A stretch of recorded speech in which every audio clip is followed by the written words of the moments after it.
Hello hi friends, good morning. ಎಲ್ಲರೂ ಹೇಗಿದ್ದೀರಾ? ನಾವು ಚೆನ್ನಾಗಿದ್ದೀವಿ, ನೀವು ಚೆನ್ನಾಗಿದ್ದೀರಾ ಅಂತ ಅಂದ್ಕೊತೀವಿ.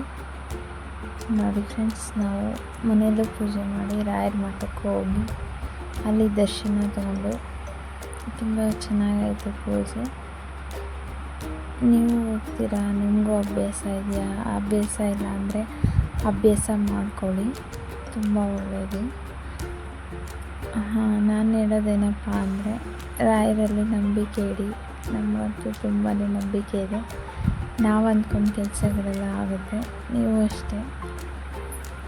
ಆಲ್ಮೋಸ್ಟ್ ಏನಂದರೆ, ಎಷ್ಟು ಚಿಕ್ಕ ವಯಸ್ಸಿಂದಲೂ ಅಷ್ಟೇ ಇಷ್ಟ ದೇವರು ಅಂತ ರಾಯರೇನೆ. ನಿಮ್ಮ ಇಷ್ಟ ದೇವರು ಯಾವುದು ಅಂತ ಕಮೆಂಟ್ ಮಾಡಿ ತಿಳಿಸಿ. ನನಗೆ ದರ್ಶನ ಮಾತ್ರ ತುಂಬ ಚೆನ್ನಾಗಾಯಿತು. ನೋಡಿ, ಅದರ ಪಕ್ಕದಲ್ಲಿ ರಾಯರನ್ನ ಇದು ತೂಗೋದು ನೋಡಿ, ಮಂಡಾರ್ತಿ. ನಮಗಂತೂ ಮನಸ್ಸು ಸ್ವಲ್ಪ ನೆಮ್ಮದಿ ಆಗುತ್ತೆ ಹೋಗಿ ಬಂದರೆ. ಅದಕ್ಕೆ ಹೋಗ್ತೀವಿ ರಾಯರ ಮಠಕ್ಕೆ. ಹೋಗಿ ಬನ್ನಿ, ನೀವು ಟ್ರೈ ಮಾಡಿ, ನಿಮಗೂ ಅನಿಸುತ್ತೆ ಹೌದು ತುಂಬ ಖುಷಿಯಾಗಿರ್ತೀವಿ, ತುಂಬ ನೆಮ್ಮದಿಯಾಗಿರ್ತೀವಿ ಅಂತ.